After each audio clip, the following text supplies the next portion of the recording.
మంత్రి Tummala Nageswararao hot comments చేశారు. ఉచిత పథకాలను సర్కార్ తగ్గించాలన్న మంత్రి తుమ్మల అమ్ముకునే వాళ్లకు రేషన్ బియ్యం ఎందుకు ఇవ్వాలని ప్రశ్నించారు. ఉచితాలు తగ్గించాల్సిందేనని సర్కారుకు సూచనలు ఇచ్చిన మంత్రి అందరికీ రేషన్ కార్డులంటే ఎలా అని ఆందోళన వ్యక్తం చేశారు. తెలంగాణలో 1 కోటి కుటుంబాలు ఉంటే రేషన్ కార్డులు మాత్రం 1,25,00,000గా ఉన్నాయన్నారు. తెలంగాణలో అందరూ పేదలేనా అని ఆయన విమర్శించారు. అందరికీ రేషన్ కార్డులు ఇవ్వటం ఎలా సాధ్యమని మంత్రి తుమ్మల ప్రశ్నించారు.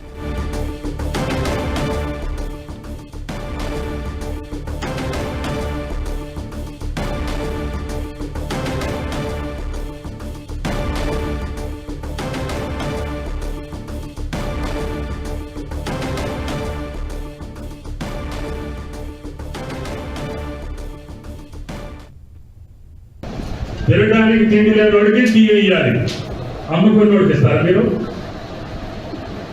ఎన్టీ రామారావు 3 రూపాయలు ఉన్నప్పుడు 2 రూపాయలకి ఇస్తే దేవుడు అన్నారు. ఇప్పుడు 60 రూపాయలు ఇస్తే కూడా ఉచితంగా ఇస్తారా మీరు? అప్పుడు మిమ్మల్ని ఏమంటారు?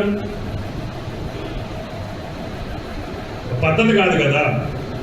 మీ ఊళ్ళో కార్డు లేని వాళ్ళు 10-20 మందిని తీసుకురండి, రేషన్ కార్డు లేని వాళ్ళు. అంటే అందరూ పేదవాడేనా? ఈ తెలంగాణ కుటుంబాలే 1,10,00,000 కుటుంబాలు.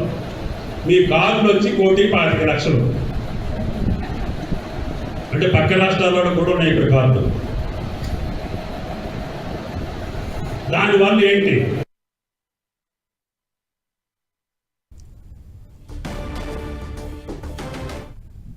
సో మంత్రి తుమ్మల హాట్ కామెంట్స్ చేశారు. రేషన్ కార్డులకి సంబంధించి ఆయన చేసినటువంటి కామెంట్స్కి సంబంధించిన మరిన్ని అప్డేట్స్ అందించారు మా ప్రతినిధి శ్రీకాంత్ మనకు అందుబాటులో ఉన్నారు. శ్రీకాంత్. సంధ్య, ప్రభుత్వం ఓవైపు ఆర్థిక పరిస్థితిని ఎదుర్కొంటుందని ముఖ్యమంత్రి సహా మంత్రులంతా ఆర్థికంగా ఇబ్బందులు ఎదుర్కొంటుందని ముఖ్యమంత్రి సహా మంత్రులంతా వ్యాఖ్యలు చేస్తున్న నేపథ్యంలో సీనియర్ నేతగా ఉన్న మంత్రి తుమ్మల నాగేశ్వరరావు చేసిన వ్యాఖ్యలు మరింత సంచలనంగా మారాయని చెప్పుకోవచ్చు. నిన్న వికారాబాద్ జిల్లాలో ఆయన పర్యటించారు. ఈ సందర్భంగా జరిగిన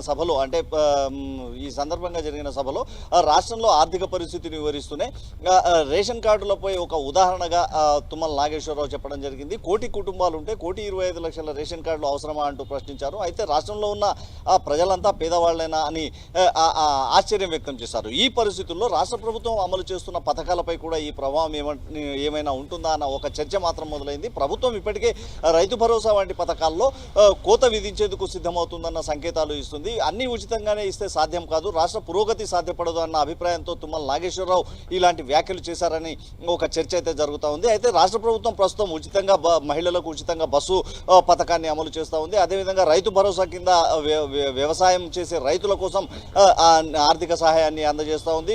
సిలిండర్ల కోసం సబ్సిడీపై 500 రూపాయలు అందిస్తామని చెబుతా ఉంది. గతంలో ప్రభుత్వాలు సంక్షేమ పథకాలను అమలు చేసేందుకు ఉచితాలను ఎంచుకోలేదన్న అభిప్రాయాన్ని కూడా తుమ్మల నాగేశ్వరరావు వ్యక్తం చేయడం జరిగింది. ఈ ప్రభుత్వం కూడా ప్రజలు ఉచితాలకు అలవాటు పడవద్దు, ప్రభుత్వం సంక్షేమ పథకాలపై దృష్టి పెడుతుందన్న ఒక సంకేతాలను మాత్రం ఇచ్చారు. అయితే తుమ్మల నాగేశ్వరరావు చేసిన వ్యాఖ్యలు మాత్రం రాజకీయంగా ఒక ఆసక్తికరమైన అంశాన్ని చర్చకు తెచ్చాయని చెప్పుకోవచ్చు. రాబోయే రోజుల్లో ప్రభుత్వం అమలు చేస్తున్న సంక్షేమ పథకాల్లో ఎలాంటి కోతలైనా విధిస్తుందా, లేదంటే ప్రత్యామ్నాయంగా కఠినమైన ఆంక్షలు ఏమైనా విధిస్తుందా, పథకాలను అమలు చేసేందుకు నిబంధనలు ఏమైనా కఠినతరం చేస్తుందా అన్న ఒక చర్చ మాత్రం మొదలైందని చెప్పుకోవచ్చు. ఇప్పటికే రైతు భరోసాపై సీలింగ్ విధించాలని ప్రభుత్వం నిర్ణయం తీసుకుందన్న ఒక సంకేతాలు వస్తుంది. అయితే ఇందుకు సంబంధించి పూర్తి స్థాయిలో రైతు భరోసా రైతులకు అందకపోవడం కూడా ఒక ఉదాహరణగా కూడా చెప్పవచ్చు. గ్రామీణ ప్రాంతాల్లో రైతులకు పూర్తి స్థాయిలో అంటే గత ప్రభుత్వ హయాంలో పూర్తి స్థాయిలో రైతు భరోసా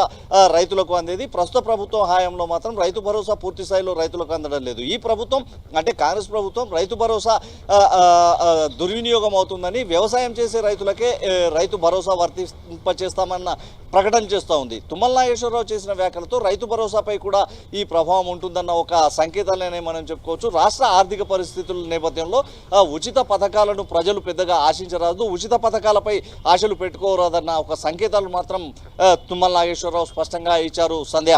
రైట్ శ్రీకాంత్.